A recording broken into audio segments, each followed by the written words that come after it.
Hello, je suis ravie de te retrouver pour une nouvelle vidéo sur ma chaîne Transition Personnelle.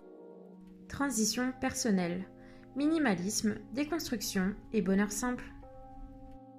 Aujourd'hui, on se retrouve pour une nouvelle vidéo en cuisine. J'ai décidé de te proposer 5 recettes à petit budget avec des choses que tu peux trouver également dans ton placard. Quoi qu'il arrive, si tu dois acheter des produits, ce ne sera vraiment pas des produits très chers, accessibles surtout. Et le but étant de vider tes placards. J'ai essayé de prendre un maximum de produits que vous pouvez avoir également dans vos placards directement à portée de main. Ces recettes, elles ont été tournées petit à petit au cours de la semaine. Du coup, tu verras qu'il y aura des variations au niveau de la lumière, etc. Mais le contenu reste le même. Bon visionnage! Pour cette recette donc de tarte à l'oignon, il vous faudra une pâte à tarte. Alors moi j'utilise de la crème de soja fluide parce que j'utilise pas de crème classique. J'ai remplacé la crème classique par de la crème de soja, avoine, peu importe. Mais vous verrez que dans toutes mes recettes, c'est de la crème de soja.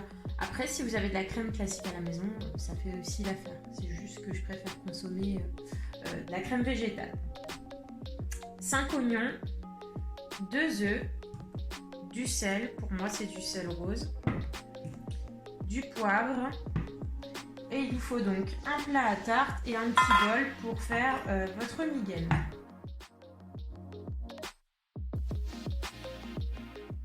Coupez les oignons en lamelles.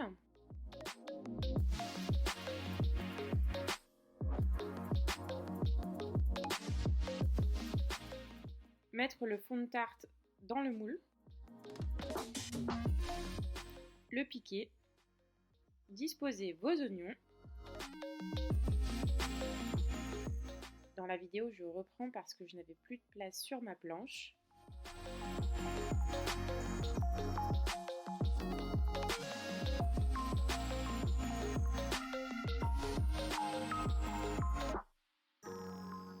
Voici le résultat. Maintenant, on passe à la migaine. Je casse mes 2 œufs. J'y ajoute ma crème végétale.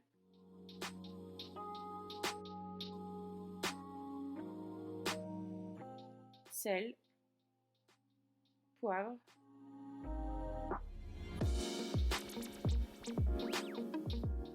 je verse le tout dans ma pâte à tarte.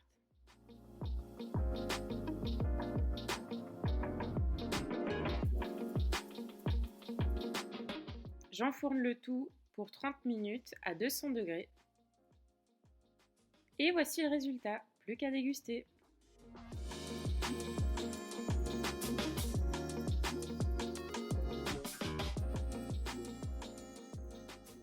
Alors pour cette nouvelle recette, ça sera un gratin de chou-fleur quinoa amande.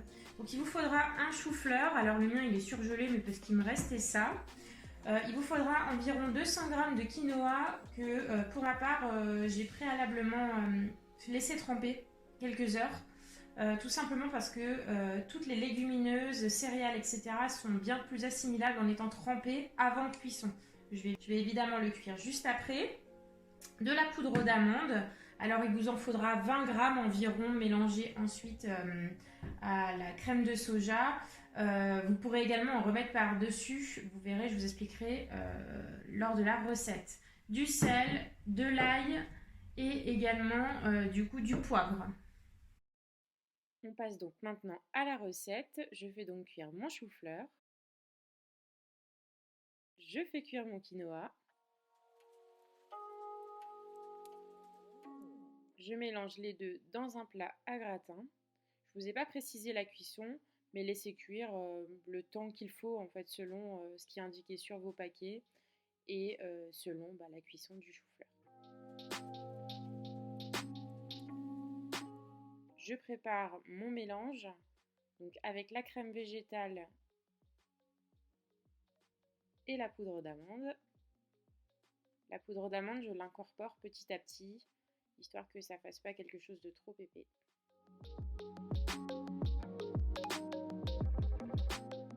Sel, ail et poivre. J'ajoute le tout à ma préparation.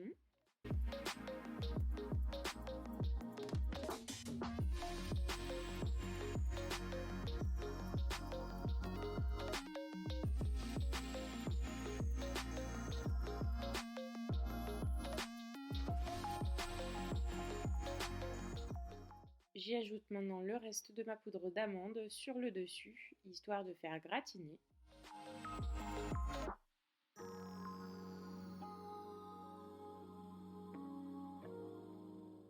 Et la petite touche, c'est que je rajoute des graines pour du croquant. J'enfourne pour 20 à 30 minutes à 180 degrés.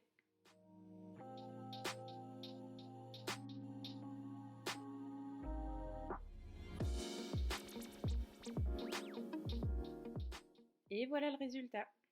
Plus qu'à déguster.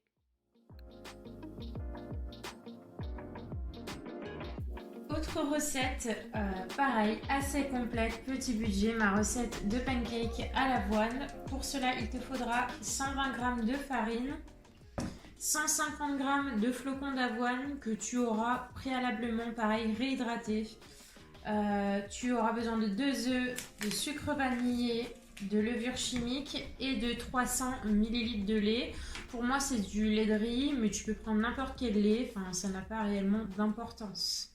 Je fais un petit arrêt sur image, vous vous rendrez compte dans la vidéo que je n'utilise pas le lait, tout simplement parce que ma pâte était très liquide déjà. Je pense que j'ai trop laissé tremper mon avoine et du coup ça m'a donné cela.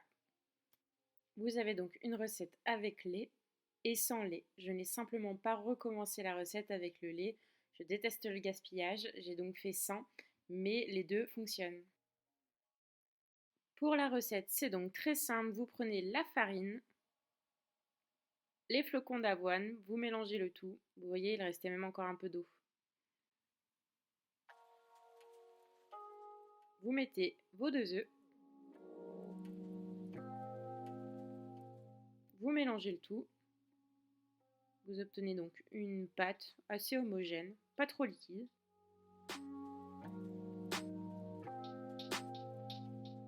J'y ajoute la levure et le sucre vanillé. Si j'avais ajouté le lait, ça aurait été catastrophique, ça aurait été très liquide. Voici le résultat.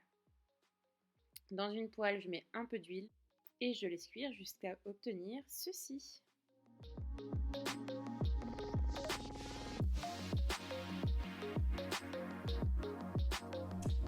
Vous vous rendrez compte que la luminosité, elle change puisqu'on est encore un autre jour. J'ai tourné ces recettes au fil de la semaine pour pas faire de gâchis. Donc aujourd'hui, c'est dalles de lentilles corail. Donc évidemment avec des lentilles corail que j'ai toujours fait préalablement tremper, donc 250 g. De la crème de coco. Alors moi là j'ai 20 centilitres, 200 ml. Un oignon, de l'ail, 2 gousses d'ail, de la sauce tomate. Pour la sauce tomate, vous pouvez prendre environ 400 g. Du poivre, du gingembre, du curry, du cumin et du gros sel. Enfin, c'est du sel que du coup en moulin, du sel rose. Alors pour info, pour les épices, vous mettez ce que vous voulez. Moi j'aime bien quand c'est assez épicé, assez relevé. Je vous avoue que je vais même rajouter du piment, je pense, dedans. La recette va être très simple à faire. Ça va être tout dans une poêle. En accompagnement du dalle, je vous le mets pas ici, mais vous allez pouvoir faire cuire du riz. Donc mangez votre dalle avec du riz. Faire revenir les oignons, l'ail et les épices. Mettre les lentilles corail, la crème de coco, la sauce tomate,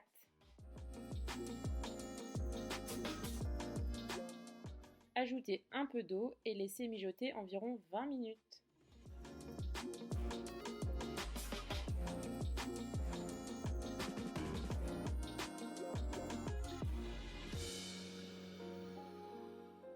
Et voilà, c'est prêt, plus qu'à déguster.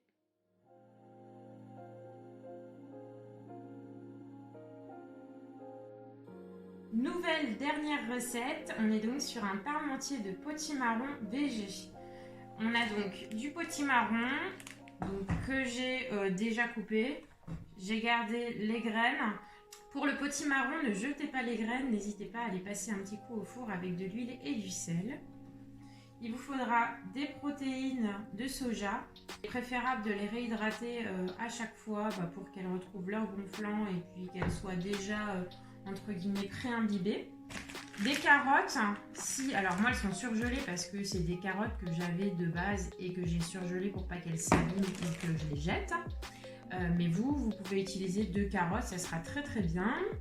Une pomme de terre, un oignon, des herbes de Provence, de la crème d'avoine, du poivre, du sel, un bouillon et du gruyère. Alors oui, je consomme du fromage, tout simplement parce qu'il y a vraiment moins de lactose dans le fromage en général que dans les produits laitiers tels que les yaourts, le lait et la crème. Pour le coup, c'est vraiment purement santé et digestif. C'est pas un problème de santé, les laitages ne sont pas en soi mauvais pour la santé, c'est simplement qu'on ne les digère plus. Passons à la préparation. Dans ma casserole où il y a actuellement le potimarron, j'y mets mes carottes. Je coupe ma pomme de terre pour la mettre également dans la casserole et mon oignon.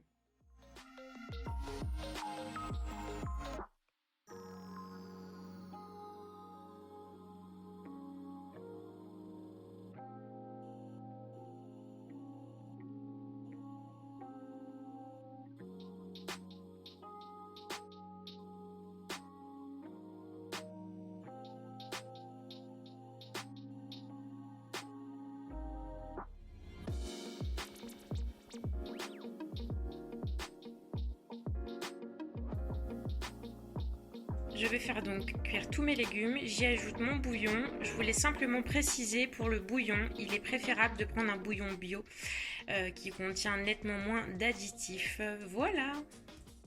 Ensuite, je passe donc à la cuisson. Je ne vous précise pas de temps de cuisson encore une fois, il faut juste que vos légumes soient bien cuits pour pouvoir les écraser. On passe donc à la préparation. J'écrase donc le tout avec ma crème d'avoine. Je vous avoue que je déteste cette crème. Elle est hyper liquide. On a l'impression que c'est du lait. Je n'ai jamais vu ça. J'avais jamais testé cette marque et je vous la déconseille.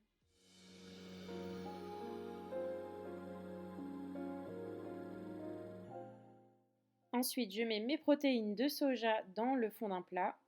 Je vous avoue que j'ai vu un peu grand. Il m'en reste. Je vais donc l'utiliser peut-être pour faire une bolognaise ou quelque chose de la sorte. N'hésitez pas à voir un peu moins. Je dispose donc la purée sur le dessus.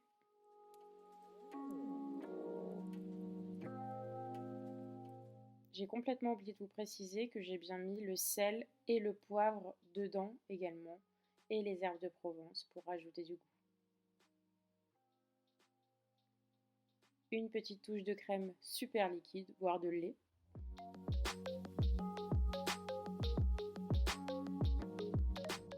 Voici le résultat.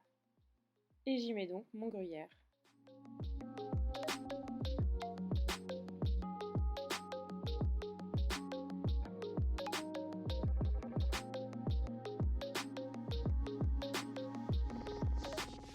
On enfourne donc 15 minutes à 200 degrés.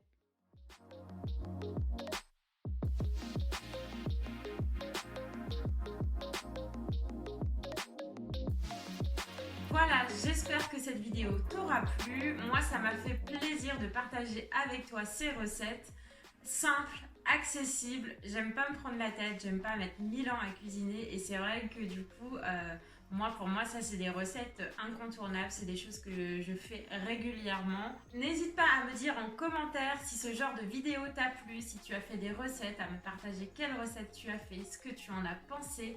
Et si toi aussi tu as des recettes à me dire, n'hésite pas à me dire tout ça en commentaire. En attendant, je te laisse et te dis à très vite pour une nouvelle vidéo.